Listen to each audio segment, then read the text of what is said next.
Hi, welcome to episode 52 of the Coach Barnabas podcast. My name's Corey, and I really appreciate you tuning in. Came up with a little inspiration today in reflecting on a friend and his impact to my life. And it just got me to thinking something, just a life lesson I learned a long time ago is I actually learned it through the game of golf. I think golf was a great illustration for me, a life lesson through golf. And I want to share a little personal, practical application of that. Here's the life lesson. I'm not good at golf. Let's just start there. But as I played golf, it has been many years since I played. But when I played golf somewhat regularly, I found that I improved and learned about the game of golf by playing with people who were better than me, which was almost anybody. But there were times when I, maybe end up in a group of three other people who may not have been very good. Maybe one person was pretty decent, or maybe way back, if you're playing with folks who are retired and maybe in their 80s or something and not as mobile and flexible as they once were, and their golf games have deteriorated. And so I had some sort of physical advantage over them to some extent, but still, I really found that my game improved when I played with people who were better than me. They would teach me about the game. I just learned by watching them and being around them. And in addition to just having fun and talking, but I learned more and I got better just being around people who were better at it than I am. And I thought that was just a great life lesson, is to make sure you have people in your life that you look up to, people who are doing life maybe better than you are, maybe people who are at a station in life where you would like to be one day. Some might call it mentorship, having mentors, people who speak into your life or will teach you or just take you under their wing and just being your friend. And you can learn by just watching them, observing them, seeing how they do it, maybe sitting down over, coffee or a meal or a dinner table or whatever, and just spending time with them and learning from them, watching from them. And I've been very blessed throughout my life to have had a number of people where I had that kind of relationship. And now I'm at a station in life, perhaps, where I'm on the side of, where, and maybe that's what this podcast is all about in its own way, is not that I'm living life in a manner that you should emulate, but at least I'm learning things, or the things I've learned throughout life I want to share with you, and maybe some of the things will come across in a way it's like, wow, that's something that this dummy learned that I can learn from. So that's really, kind of where I felt inspired today, is because today is my best friend's birthday. He was my best man at my wedding. And he's back in California. As you know, I'm on the East Coast in Rhode Island. He's still back in California. So we are separated by 3,000 miles. But despite now the almost 11 years that I've lived on the East Coast, our friendship hasn't suffered at all in terms of the magnitude of it. His our communication. I mean, we don't see each other, obviously.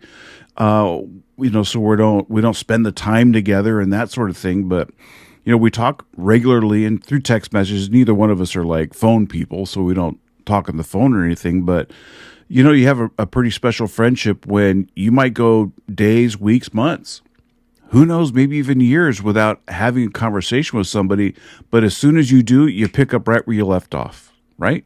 Do you have a friend like that? Well, this buddy of mine is that kind of friend. And, because we get busy with our lives, we have things going on.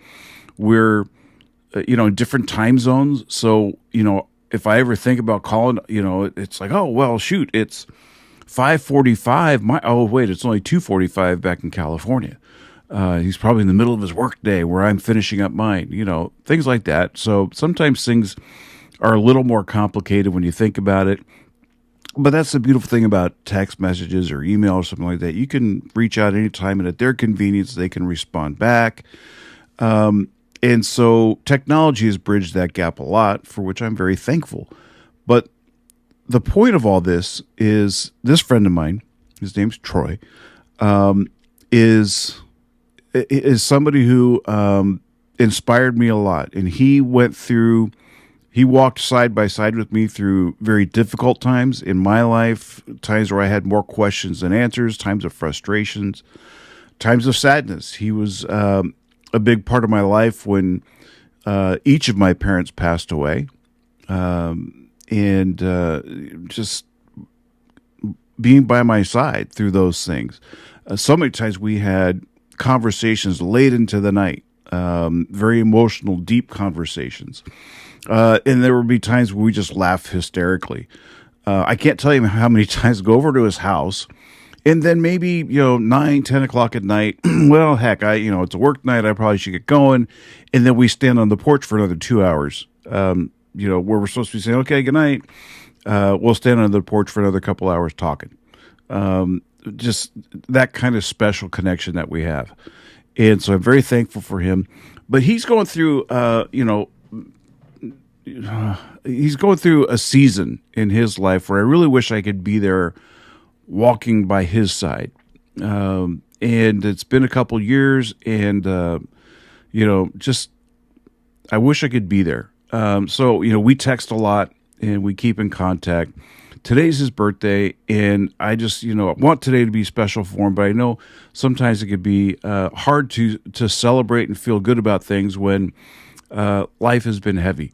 And but he's just a guy who does life really well. And even when times are tough, he's still an example to me. And this is something I learned just by observing him, even from 3,000 miles away, and not actually physically observing him, but just being in contact with him.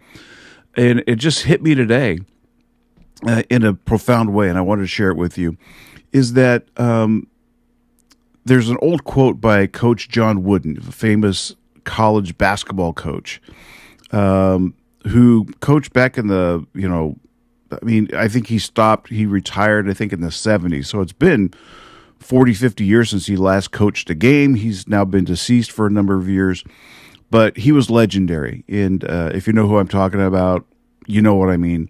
If you don't know who I'm talking about, I encourage you to look him up. And you can really learn a lot just by reading about him. But he had a quote. He's a very deep philosophical guy, but he had a quote saying when basically, I forget now the exact quote. I wasn't prepared to share this. It popped in my head as I was talking. But basically, it's like when a situation comes up, it's basically too late to prepare at that point. Preparation, just the prefix to the word preparation is doing this in advance.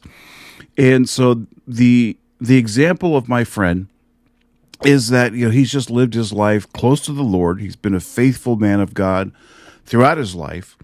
And when you don't even realize it, just because you're walking daily and faithfully with God, and God is faithful to us, God is preparing you, whether you realize it or not. God is preparing you for what may come. And you may just go through seasons where it just seems like one thing after another is just piling up. And it can be very daunting. And many people crumble under that kind of pressure or weight or situations. Many people turn to self-destructive behavior.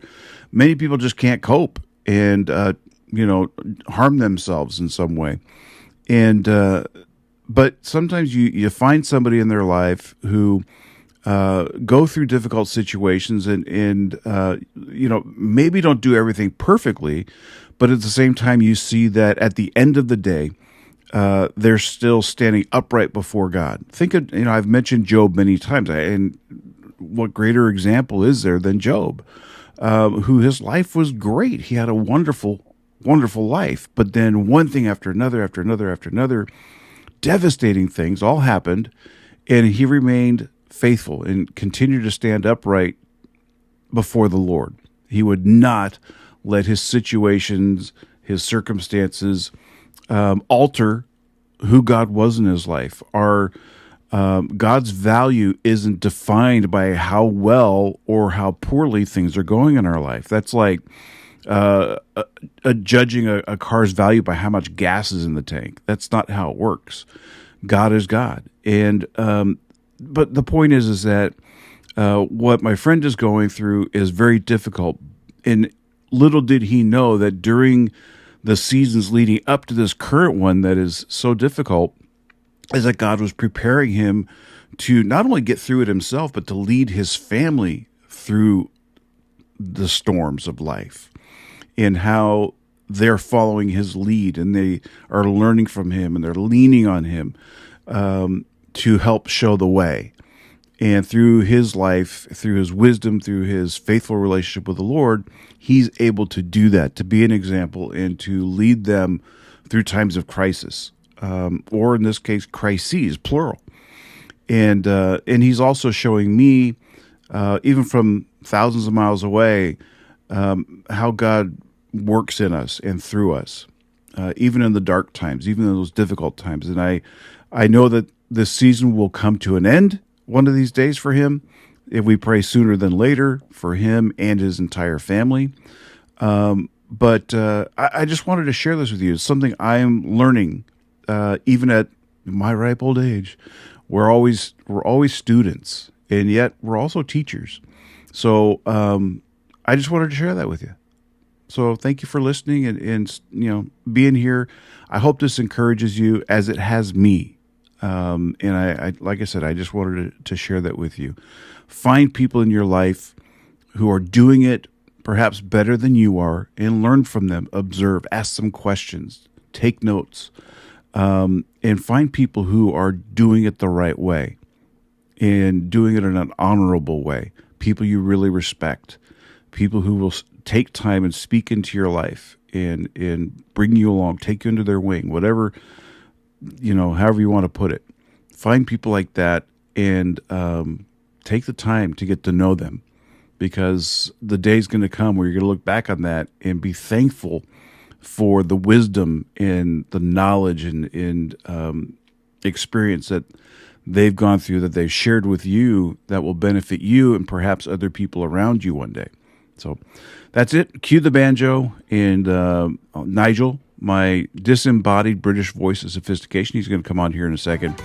But thank you so much again for tuning in. Be encouraged, and be an encourager. I look forward to talking again very soon. Take care. Bye now. Thank you for joining the Coach Barnabas podcast. We'd greatly appreciate your support by liking and subscribing to the podcast and setting up notifications so we can let you know when new episodes are available. We'd love to hear from you, so please leave a comment. Make a difference today.